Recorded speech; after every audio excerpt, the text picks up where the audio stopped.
So in part one of the disaster recovery section of the Solopreneur Survival Guide, I'm going to be talking about how you can implement real-time backups to make sure that all your files and everything you need to run your solopreneur business that's on your computer or on your laptop is backed up. And if you ever need to access it or download it all again, you can do. So it's basically keeping all your critical files backed up in the cloud. So how do you back up your files in real time? So the easiest way, and what I do, is use a third-party software such as OneDrive, Google Drive, Dropbox, iCloud.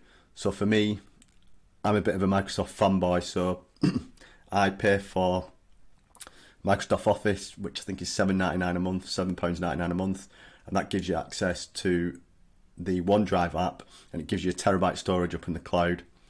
So what you do with this sort of provider, whether it is Google Drive, Dropbox, whichever it is, you specify basically a root folder. So you set up a file structure to organize all your files on your computer. So it'll just say, like, I think for me it goes, I'm going to show it in a minute, but you'll say OneDrive, and then you organize everything in there. And then what happens, you can set it to a schedule or do it in real time. And any file that goes into this sort of root folder structure that you've done, if it's created, changed, it then actually gets reflected into the third-party cloud storage. And then what you can do, you can log in, and when you log into that folder, you'll see it all configured, and it'll be the structure that it is on your computer.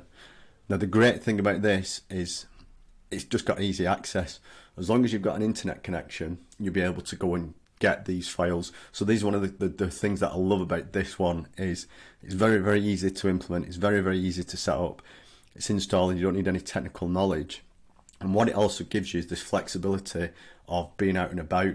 So let's say you're at a client meeting or you're on holiday or whatever, as long as you can log into your account, you can get to the files.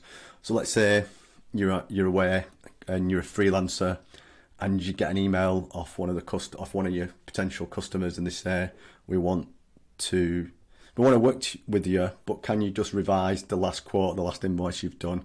If you've saved that on to Dropbox, or let's say it's a specification, that's a bit more of a good example, because I think you probably use third-party accounting software for that. But let's say you've done a specification, like, oh, can you just tweak this specification and resend it over?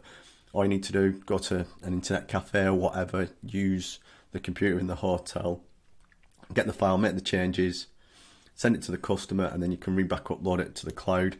While that's going on, when you re-upload it back to the cloud, it then syncs back to your computer at home. So when you get back, it's all there.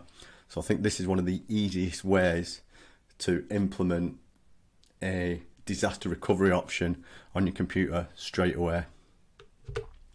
So this is an example that I've got. So as you can see on the left, I've got OneDrive Personal, and I've created different structures for what I want to save. So assets. So again, that's what I've been talking about, is ebooks, downloads, software, whatever you use on there, it's all backed up and it's accessible. Content creation, so that sort of things, like all my templates and stuff. Key documents, and one thing I do want to say on this one, I've got an importance document folder. So instead of keeping things in your email, have an importance document folder that syncs to the cloud, and put all that in there, and then delete the emails, and it's just one central place for everything.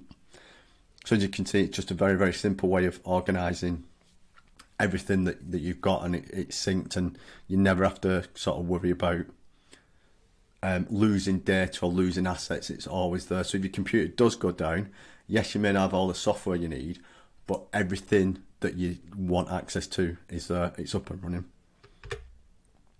So that's it for part one, which is the real-time backups. Join me for the next video on the playlist, which will be part two, which is about periodic backups, which it's a bit more control, a bit more advanced, about keeping your critical files backed up at home or in the office. So join me on that video.